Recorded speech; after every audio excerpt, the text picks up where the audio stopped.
Hey everybody, how's it going? It's Russell Matthews here, and I wanted to hop in to make this quick video to let you know that your next application for the CRB opens up tomorrow. That's Monday, February 1st. This is the 9th application period out of a possible 26 application periods that are included in the CRB. However, it's important to remember that you can only apply to a maximum of 13 times, 13 different periods. So if you've been applying since the very start, this is your 9th application, and as a result, you'll have 4 more, or roughly 2 months. Now, with this end date approaching for many people who have needed to depend on this benefit since the very beginning, more and more people are starting to talk about what's going to be done when these benefits run out at the end of March. As of right now, this topic is not on politicians' minds and they're not talking about it in the House of Commons, but likely over the coming weeks this will come up at least a little bit, so I'm going to keep you updated right here on the channel. Now, as for how you'll actually go through the application process this time, nothing has really changed significantly. However, there is still that notice at the top letting you know that if you've traveled internationally, you may not be able to claim this benefit,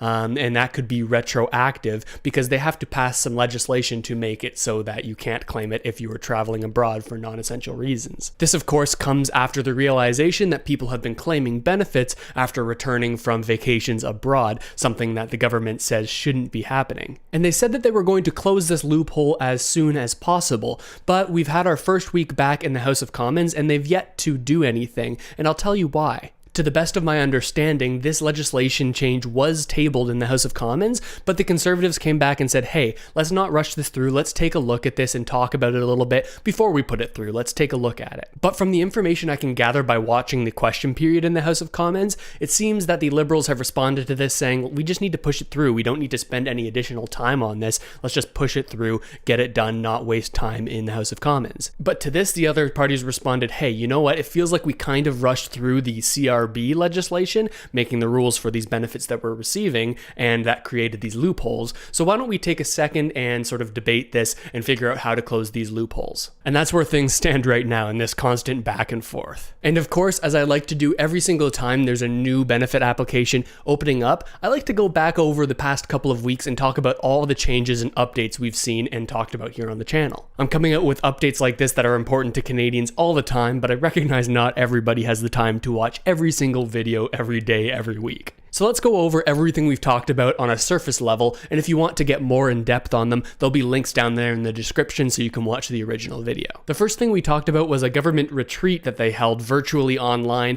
for everybody who's a member of the current government to sort of talk about and figure out what their plan is going forwards. We saw some tweets from Deputy Prime Minister Chrystia Freeland that sort of suggested that they may be considering what kind of supports are going to be available for Canadians in the future. In this video, we also covered some other news, including the whole Keystone XL pipeline situation and the whole Governor General Julie Payette resigning, all of that information. I like to cover some other Canadian news that's not benefit related sometimes, but I think that could be important for you to know. The next thing we talked about is a new business grant that's available for small businesses in Ontario. And this can be up to $20,000 if you're eligible. Now, to find out what would actually make you eligible, feel free to check out the link in the description to watch that full video. But one unique thing is that in order to receive this grant, unlike the other business grants, you may not have made this business before the pandemic. You can actually have created this business mid-pandemic and also receive support now. So that's something that's a little bit new. Then we discussed some new information that became available that might give us a hint as to what sort of benefits will be available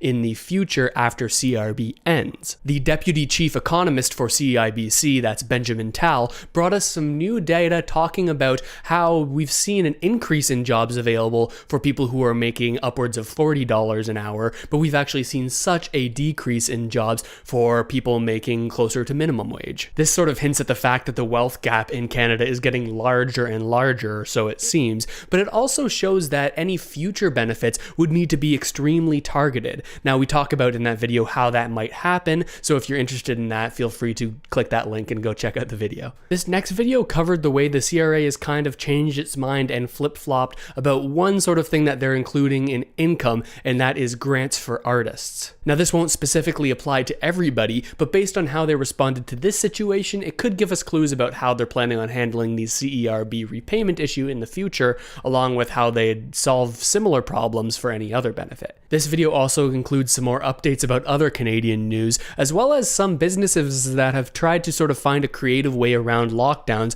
by claiming that they are a different business than what they may actually be. Like some people who are giving haircuts to people, but claiming that they're part of the show business industry and filming auditions while they're cutting their hair. It's definitely interesting, and I'd recommend you check it out. Then there was something I had to talk about. If you don't already know, my full-time job is as a realtor in the Greater Toronto area, and I saw these headlines that were sort of claiming, oh, real estate will go down 50% this year. So of course I was a little bit skeptical of such an extreme number. So in this video we take a look at exactly where these articles are getting their data and whether or not it's actually legitimate. Let's just say that some of those headlines might have been just a tad clickbait. Then there was a video that a lot of you enjoyed and might have provided a little bit of a laugh in these tricky times. We watched the This Hour Has 22 Minutes sketch about CERB cops and how they sort of suggested, oh, people will be coming to your houses and knocking on your door to get you to repay your CERB. Now, of course, that idea is pretty ridiculous, but we talked about what is actually true in this video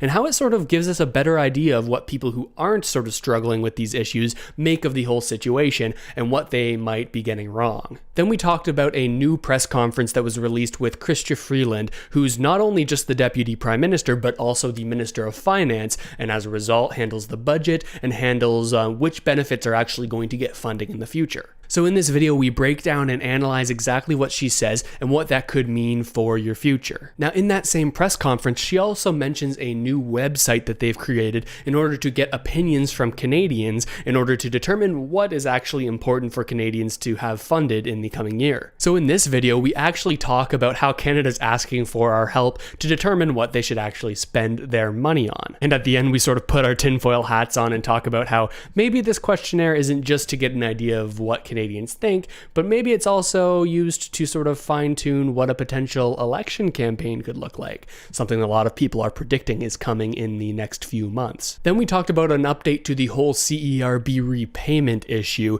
and how the government's sort of communicating this a little bit differently now, and how one government official is actually outright saying nobody has to repay this as of yet, something that's a different messaging from what we got before. So in this video, we take a look at that sort of interview with that government official and talk about what that could mean for repayment in the future. And then of course I had to weigh in on the whole Wall Street bets, GameStop situation that I'm sure you've already heard about. In this video we talk about how Wealthsimple, one of the recommendations that I give out for brokerages to help you invest in the stock market as a beginner, we talk about how they've responded in this situation and relate that to how Robinhood responded, which was a little less graceful. Of course, I'd love to bring updates whenever there's any news about benefits or any money that Canadians can receive, but I think on the flip side of things, it's also important to talk about and to educate people about personal finance and the way that they can set themselves up to retire earlier and even live a more prosperous future. This is such an important thing to talk about because it's a topic that really isn't covered in Canadian education systems. So if we want our families to be able to create some sort of generational wealth and dig ourselves out of whatever financial troubles we might be in, we need to be able to learn this stuff and teach it to our children also. So let me know if seeing more videos like that would be something you guys would enjoy. And that just about covers what we've talked about over the past 2 weeks. Yeah, there's been a lot going on, and I'd love to hear what you have to say about it. Let me know down in the comments if you have any thoughts about any of these topics. I read all of my comments and I like to respond to as many as I possibly can. And in case you haven't already heard, there's a link in the description to our new Discord community. This is a place where we can go to have sort of live chats about what's going on and sort of communicate back forth for anything from real estate investing to questions about Canadian benefits. There's a lot of people that are in there trying to help each other. So if you want to be a part of that community, feel free to jump into that link down in the description. And of course, if you're new to the channel and haven't already done so, make sure to hit the subscribe button and the notification bell, because I'm bringing updates like this all the time whenever there's any news or information